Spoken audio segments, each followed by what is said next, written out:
parë në rrjetet sociale në fakt që i publikoni paka shumë është kogja një kost të kushtueshme që një pjesë të madhe të përgatitjeve para ndonjë gare e mbanin nëpër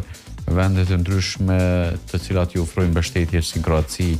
Finland, disa vende të tjera, por në Kosovë a ka vend të posaçëm, a kem vend të e përmendë paka shumë që shteti në kur që ka bërë ata mjaftueshëm për sportin e gjimnastikës, por sa po del tjetë e vështirë me arrit me mbajtë ngjallë sportin e gjimnastikës në Kosovë. Federata e gjimnastikës në Kosovë ka vetëm një palestër që shfrytëzon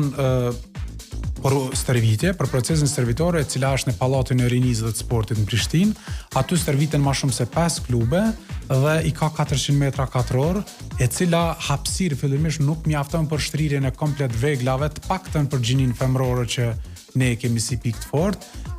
Pastaj përpos kësaj edhe infrastruktura mbështetëse tjetër është e dobët, nuk ka vegla adekuate. Kjo nuk mbetet problematike në të ardhmen tonë, sepse ne kemi arrit nëpërmjet federatave tjera, nëpërmjet federatës ballkanike, falë miqësisë tonë shtetërore me njerëzit që udhëheqin federatat e Ballkanit, që kemi marrë shenja që mundën më na mbështet me vegla, por ajo që mbetet problematik është vendosja e atyre veglave. Pra,